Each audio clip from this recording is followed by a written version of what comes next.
G'day.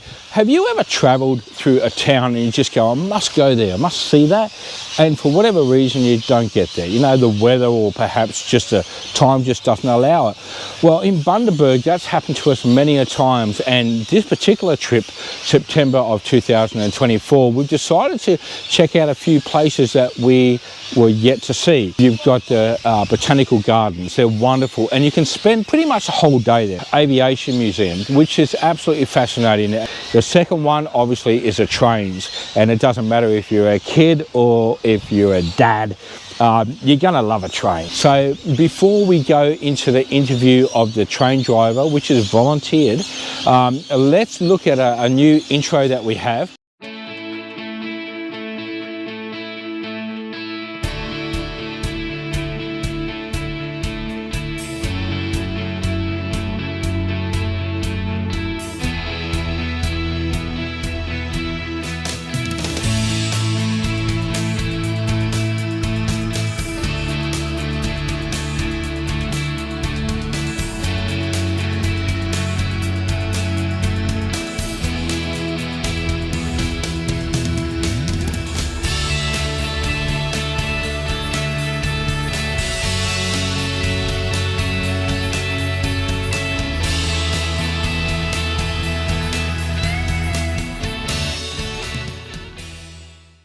Thanks, Gary, for your time today. So we're here in Bundaberg in Queensland.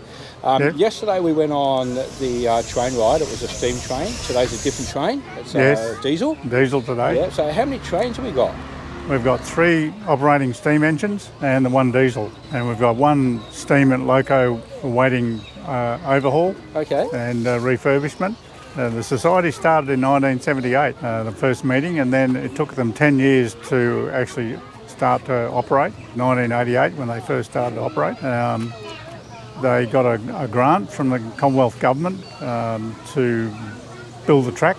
Oh, okay. Right. And so that's how we started off. Yeah, we've been fortunate in that we've had locomotives donated to us by various sugar mills and organisations around Bundaberg. All the locos and all the rolling stock operate in the cane fields around Bundaberg. Oh, okay. So we've got our oldest locomotive, the steam one, is 1907, was built in Leeds in the UK. And then we've got 2 locally built Fowler engines, steam engines, built in 1952. Okay. And then we've got a little German loco, Ornstein and Koppel, and that was built in 1914. And interesting point about that one was it came over on the ship as war broke out in World War I, and the captain was worried that it would have been confiscated if it had landed in Australia, so he threw the maker's plates over the side of the ship and so they made out that it was built in the UK, so it wouldn't have been confiscated from... Okay, yeah, well, that makes sense. So the track length, how long's the track's around about? We've got 2 kilometres of track. We've got the circuit around the pool here is half, well, it's about 1 kilometre, and then we've gone right around the perimeter of the gardens. It was a great view just seeing the gardens, and you've got a Japanese garden and you've got a Chinese garden, so it does showcase the garden beautifully, and you've got a historical village as well, so we're yet to see that, but that looks great.